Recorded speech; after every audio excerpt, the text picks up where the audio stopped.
Hi, this is Mr. Einhorn, and I'm going to show you how to correctly solve the answers to solve the problems from the quiz that we took on Friday.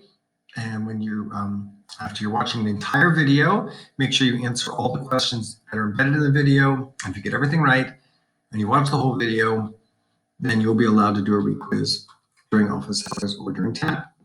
So let's begin. In question 1, I asked you to look at each of these problems, and all you have to do is say whether the answer is going to be positive or negative. So if you're not sure about the rules of what makes an answer positive or negative, you can help yourself by just making a little number line. We just sort of imagine number lines for each of these problems. And we'll say this is 0.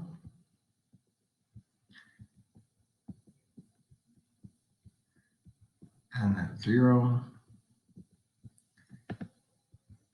And just kind of remember that to the right is positive and to the left is negative.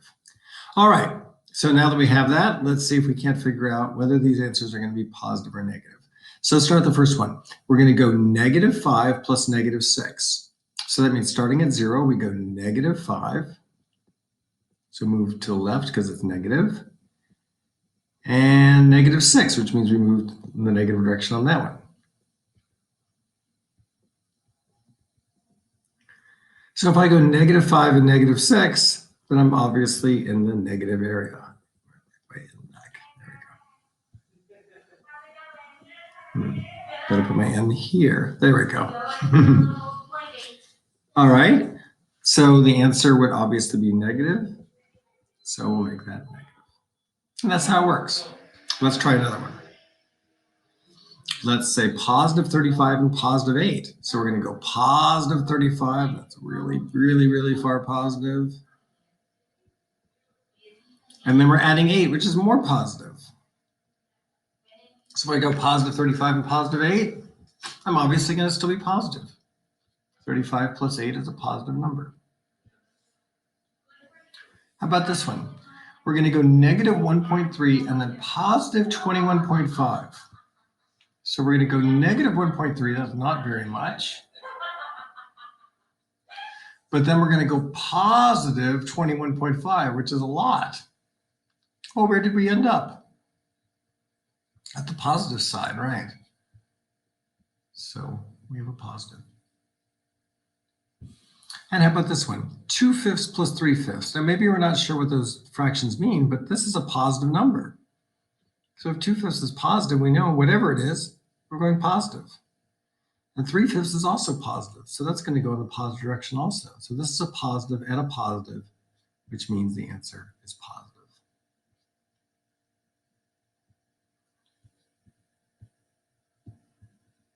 There we go.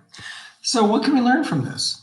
Well, notice that when the signs are the same, they just become more of whatever that is. So if they're both negatives, the answer is going to be just more negative.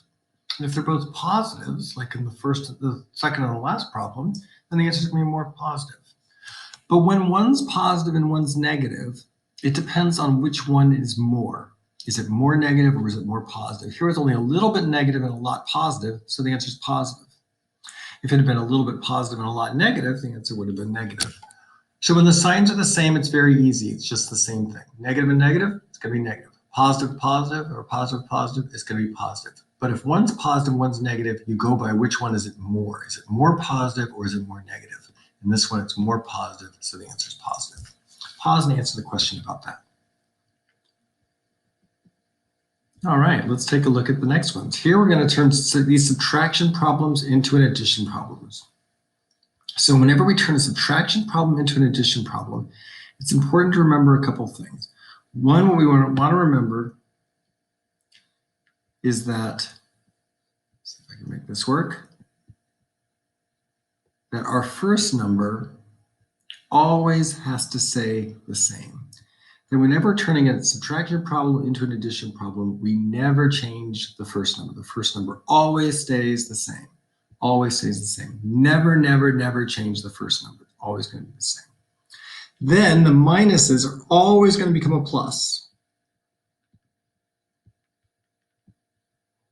And the only thing that's really going to change is our last number. the second number has to change signs. So that's what we're looking for. The first number staying the same, the problem turning into addition, and the second number changing signs. So with that in mind, let's try to solve these. So here, we want the first number to stay the same, so it has to be one of these. The problem changes to addition, still both of those, but which one changed sign? Well, here it's a 13. Here it's a negative 13. So there's our correct answer. And notice again how that works. We have the first number stays 8, the minus becomes a plus, and 13 becomes a negative 13. Just like that.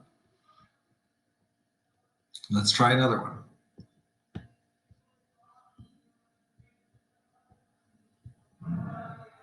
All right. Negative 22 minus 6 and negative 67.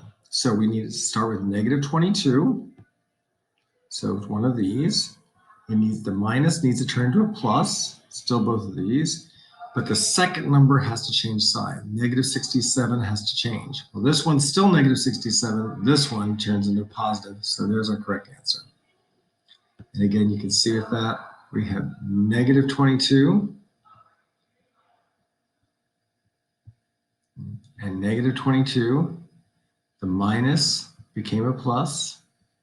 And negative 67 turned into positive 67. So that's the correct answer. Again, the first number doesn't change. Minus becomes a plus. Second number changes sign. Same thing with this one. First number stays the same. 18.7 turns into a plus. Second number changes sign. So 18.7 plus 12.5. First number stays the same. Minus turns into a plus. Second number changes sign. For this one, it's one of these. Which one did the second number change sign? Well, here it's 1/4. Here it's negative 1/4. So there's the correct answer. First number doesn't change. Minus turns into a plus. Second number changes the sign. So there's the 4 answers for that. So pause and answer the question. For number 3, we're going to just do it ourselves. So again, the first number doesn't change. So it needs to be negative 9. The minus turns into a plus, and the second number changes sign. So negative 2 turns into a positive 2. And what do we get when we go back 9 steps and forward 2 steps? Sort of imagine that on the number line. Here's 0. If I go minus 9 steps, and then I go forward only 2 steps, where will I be? And if you said negative 7, then you are right. Negative 9 plus 2 would be negative 7. And that's the correct answer. Pause and answer the question for that one. And this last one was the trickiest problem that most people missed. So we have A is a negative number, B is a positive number, A is larger magnitude than B. We want to select the one that shows A minus B. So to help us, let's just start eliminating things. We know that A is a negative number, so it cannot be this one because here A is a positive number. We know A is larger than B, so it can't be this one because that's B is larger than A. So it's either the second or the first one. Which one shows A minus B? Right? So A is a positive number, or A is a negative number, sorry, A is a negative number, B is a positive number. This would be A plus B. We need to go in the opposite direction. It has to be A minus B. A minus B, would be this one. This is the wrong answer. So the correct answer was D. It was very tricky. It fooled a lot of people. But notice we have A is a negative number. B is a positive number, but since we're minusing it, it goes in the opposite direction. That's why it goes down. And it's smaller. A is a larger magnitude than B. So that is all the correct answers.